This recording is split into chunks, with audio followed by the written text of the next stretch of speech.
फिल्मी किस्से बाय राकेश में आपका स्वागत है। 3 दिसंबर देव आनंद की डेथ एनिवर्सरी होती है। देव साहब के बारे में बहुत एपिसोड्स इस चैनल पर बने हुए हैं, आप देख सकते हैं। आज के एपिसोड में बात करेंगे कि देव साहब के बचपन से लेकर उनकी पहली हिट फिल्म जिद्दी तक उनकी जिंदगी में क्या क्या हुआ। ये सिलेक्टिव इंफॉर्मेशन उनकी ऑटोबायोग्राफी रोमांसिंग विद लाइफ से ली गई है। जिंदगी का साथ निभाता चला गया। धर्मदीप किशोरीमल आनंद का जन्म 26 सितंबर 1923 को शकरगढ़ पंजाब में हुआ, जो उस समय गुरदासपुर में था और आज पाकिस्तान में है। पिता किशोरीलाल आनंद गुरदासपुर डिस्ट्रिक्ट कोर्ट में एक नामी वकील थे। देव आनंद से 5 भाई बहन बड़े थे, 3 बहनें और 2 भाई। सबसे बड़े भाई मनमोहन आनंद ने संस्कृत में एमए की, फिर लॉ की पढ़ाई की। अपने पिता की तरह एक लॉयर बन गए। चेतन आनंद ने इंग्लैंड से ICS यानी इंडियन सिविल सर्विसेज कंप्लीट की और देहरादून में टीचर की नौकरी की। BBC के लिए भी अनाउंसर रहे और फाइनली बॉम्बे आकर फिल्म निर्माता निर्देशक बन गए। चेतन से छोटे थे देव आनंद। देव आनंद से छोटी 2 बहनें थीं और एक भाई गोल्डी, जो आगे चलकर निर्माता निर्देशक विजय आनंद बने। देव आनंद का बचपन गुरदासपुर में ही गुजरा। देव आनंद की मां को TB की बीमारी थी। डॉक्टर ने खास तौर पर उन्हें सिर्फ बकरी का दूध पीने की सलाह दी थी। 9 भाई बहनों में उन दिनों देव आनंद, उनकी 2 छोटी बहनें और सबसे छोटा भाई गोल्डी ही वहां रहते थे। देव आनंद सुबह 4 बजे उठ के अपनी माँ के लिए बकरी का दूध लेकर आते। माँ की दवा लेने वो बस चढ़कर अमृतसर जाते। एक बार जून की तपती गर्मी में देव आनंद अपने दोस्त के साथ माँ की दवा लाने अमृतसर गए और वहां एक शरबत की दुकान पर शरबत पीने लगे। दुकानदार ने शरबत का गिलास देव आनंद को पकड़ाते हुए बहुत ध्यान से देव आनंद का माथा देखा और पंजाबी में कहा, तेरे मत्थे ते सूरज हैगा तो बहुत बड़ा बनेगा। मतलब तेरे माथे पे सूरज है तो बहुत बड़ा बनेगा। तब देव आनंद ने इस बात पर ज्यादा ध्यान नहीं दिया, लेकिन गुजरते वक्त के साथ उन्हें ये बात समझ आने लगी थी। जब देव आनंद की मदर की तबीयत ज्यादा खराब हो गई तो उन्हें पहाड़ी इलाके में स्थित एक सैनिटोरियम में शिफ्ट कर दिया गया, जहां देव आनंद के पिता ही उनके साथ थे। गुरदासपुर में देव आनंद और उनके 3 छोटे भाई बहन ही थे जो अपने आप को खुद ही संभाल रहे थे। एक दिन एक पड़ोसी ने आकर बताया कि तुम लोगों की माँ गुजर गई। 4 भाई बहन कुछ समझ नहीं पाए,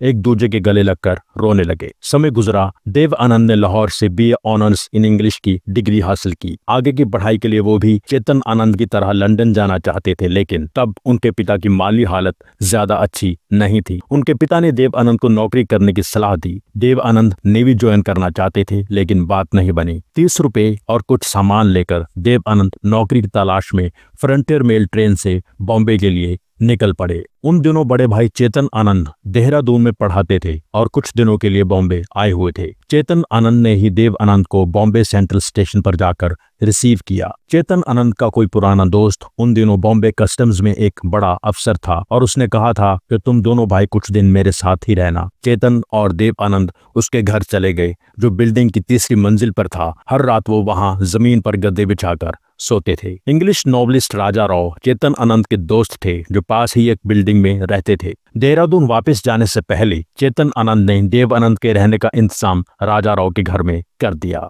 राजा राव की बिल्डिंग में ही फिल्म एक्टर मोतीलाल भी रहते थे और उनके दोस्त भी थे। एक दिन राजा राव ने सुबह सुबह देव आनंद को जगाया और कहा कि मोतीलाल अपने काम के लिए निकल रहा है, जाओ उससे मिल लो। देव आनंद मोतीलाल के पास पहुंच गए। मोतीलाल ने पूछा कि नौजवान, तुम लाहौर से बॉम्बे किस लिए आए हो? देव आनंद ने कहा, जिसके लिए आप दिल्ली से बॉम्बे आए हैं। मोतीलाल ने पूछा, तुम स्टार बनना चाहते हो? देव आनंद ने कहा, हाँ, आपकी तरह। मोतीलाल ने कहा, मुझसे बेहतर क्यों नहीं? तुमसे मिलके अच्छा लगा, अपने हौसले बुलंद रखो। फिर मोतीलाल ने अपने ड्राइवर को आवाज दी गाड़ी गैरेज से निकालने के लिए। देव आनंद ने लिखा है कि तब मैं नहीं जानता था कि कुछ साल बाद मोतीलाल उस फिल्म में एक कैरेक्टर रोल करेंगे जिसका लीड हीरो मैं होऊंगा। देव आनंद की फिल्म असली नकली में मोतीलाल ने एक कैरेक्टर रोल किया था। राजा राव ने देव आनंद को ख्वाजा अहमद अब्बास से मिलवाया, जो बहुत बड़े जर्नलिस्ट थे और आगे चलकर फिल्म लेखक निर्देशक भी बने। ख्वाजा अहमद अब्बास के साथ देव आनंद की अच्छी बन गई और देव आनंद वहां 3 हफ्ते तक रहे।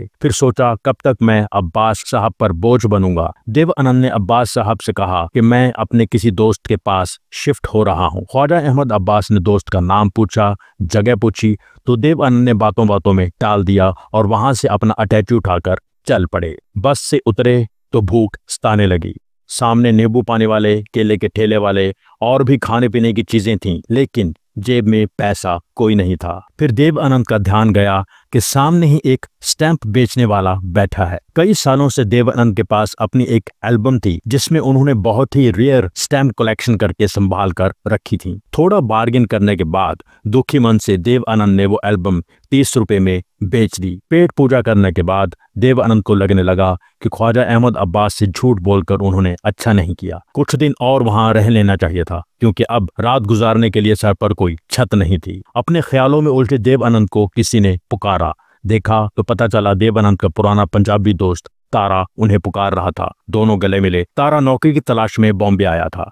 उसका भाई नेवी में नौकरी करता था और एक चौल में रहता था। तारा उसके पास रहने आया था। देव आनंद को भी तारा अपने साथ ले गया। देव आनंद, तारा और उसका भाई परेल की कृष्णा निवास चौल में एक रूम में रहने लगे। दिन भर तारा और देवानंद नौकरी की तलाश में जाते। फिल्म इंडस्ट्री में देवानंद को कोई काम मिल नहीं रहा था। स्टैम्प कलेक्शन बेचकर कमाए 30 रुपए भी खत्म होने वाले थे। आखिरकार देव आनंद ने एक अकाउंटेंसी फर्म में क्लर्क की नौकरी कर ली। तनख्वाह थी 85 रुपए महीना, जो देव आनंद की उम्मीद से बहुत कम थी। नौकरी करते हुए देव आनंद को फिल्म इंडस्ट्री में किसी से मुलाकात करने का समय नहीं मिल पाता था। देव आनंद ने वो नौकरी छोड़ दी। सेकेंड वर्ल्ड वॉर चल रही थी। फ्लोरा फाउंटेन पर एक बड़ी बिल्डिंग में ब्रिटिश सरकार ने एक सेंसरशिप डिपार्टमेंट बिठा रखा था। अखबार में एडवर्टाइजमेंट छपी कि अंग्रेजी पढ़ने लिखने वाले अच्छे नौजवान अप्लाई करें। देव आनंद पहुंच गए इंटरव्यू देने के लिए और नौकरी मिल गई। देव आनंद का काम था वो सारे लेटर्स सेंसर करना जो इंडियन आर्मी, ब्रिटिश आर्मी के फौजी लिखकर भेजते थे।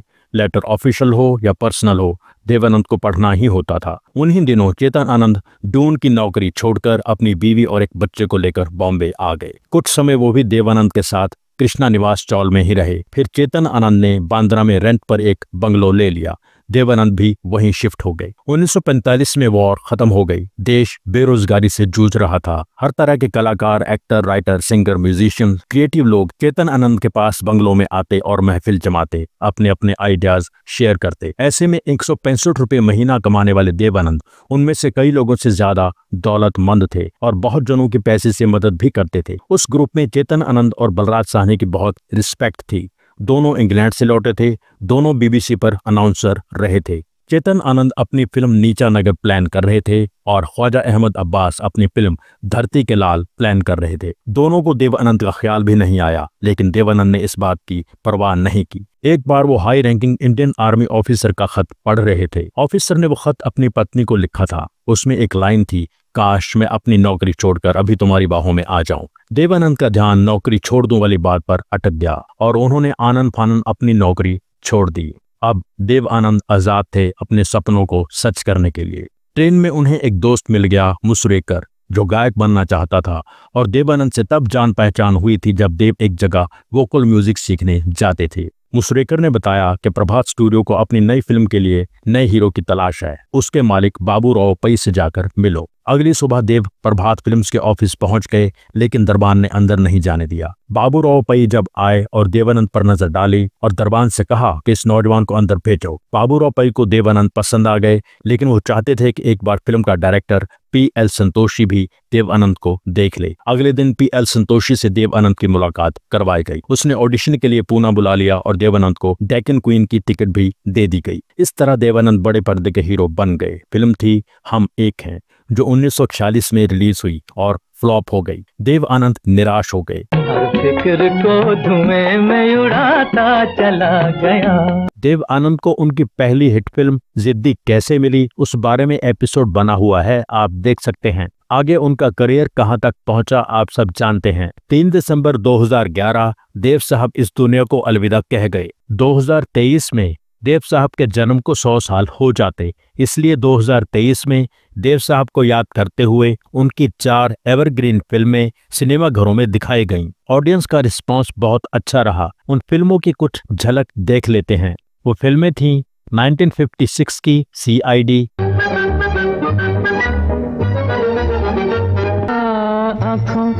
आंखों में इशारा हो गया, जादू नगरी से आया है कोई जादूगर, दिल है मुश्किल जीना यहाँ। सुनो मिस्टर, सुनो बंधु, ये है बॉम्बे मेरी जान, कहीं पे निगाहें कहीं पे निशाना, मुझ मेरा क्या नाम रे, नदी किनारे गाँव रे।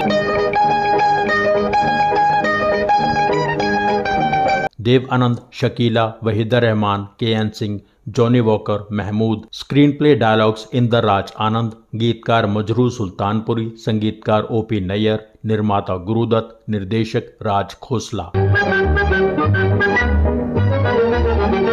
1965 की गाइड।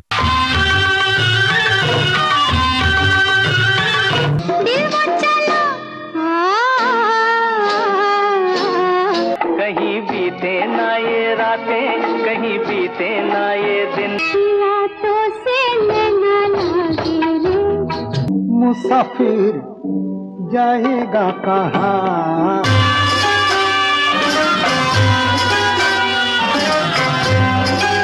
तो जहाँ भी ले जाए राहे, हम संग है।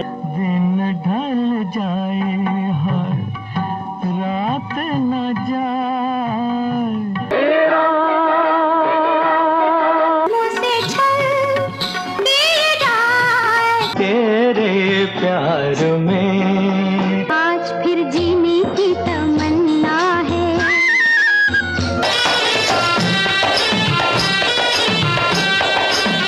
गाइड। देव आनंद, वहीदा रहमान, किशोर साहू, अनवर। गीतकार शैलेंद्र, संगीतकार एस.टी. बर्मन। कहानी R.K. नारायण के नॉवल पर आधारित थी। स्क्रीन प्ले, डायलॉग्स और डायरेक्शन विजय आनंद। 1967 की जूल थीप।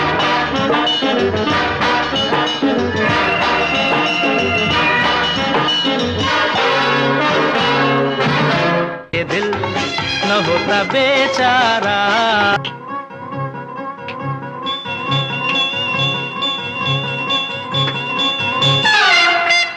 रुला के गया सपना मेरा, आसमां के नीचे हम आज अपने पीछे।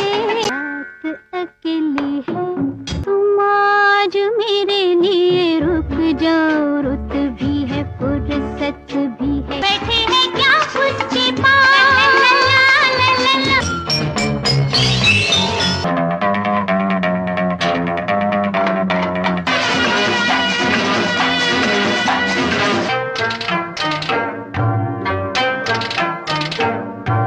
दिल पुकारे आरे आरे आरे।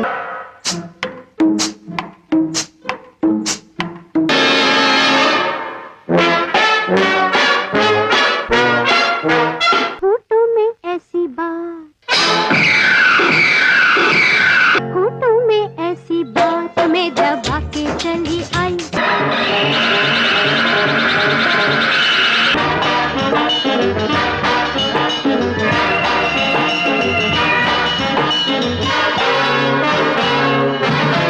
Joule thief.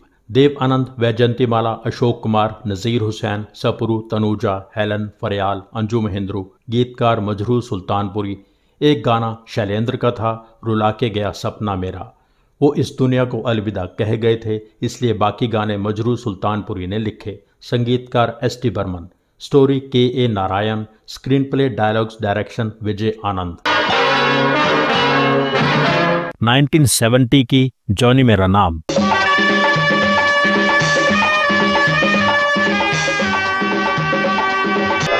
किसी का खून करना है क्या? देर से आना और ये कहना वादा तो निभाया,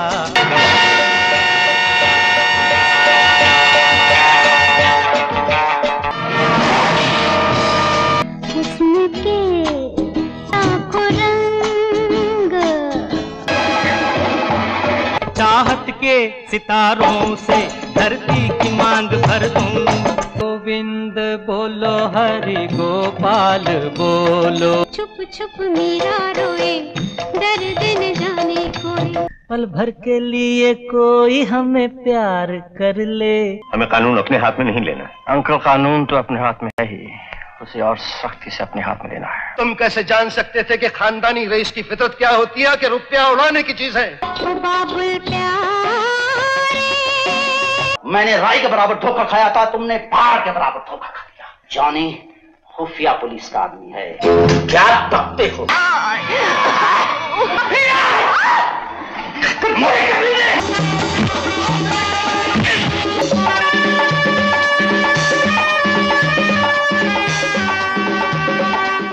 जॉनी मेरा नाम, देव आनंद, हेमा मालिनी, प्राण, प्रेमनाथ, पद्मा खन्ना, इफ्तिकार, गीतकार राजेंद्र कृष्ण और इंदिवर, संगीतकार कल्याण जी आनंद ji. Story K Narayan, screenplay dialogues direction Vijay आनंद।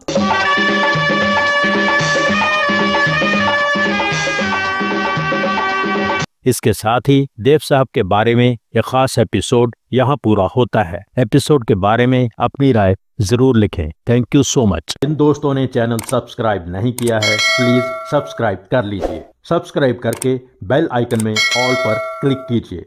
एपिसोड लाइक कीजिए, शेयर कीजिए, कमेंट कीजिए। Thank you so much for watching.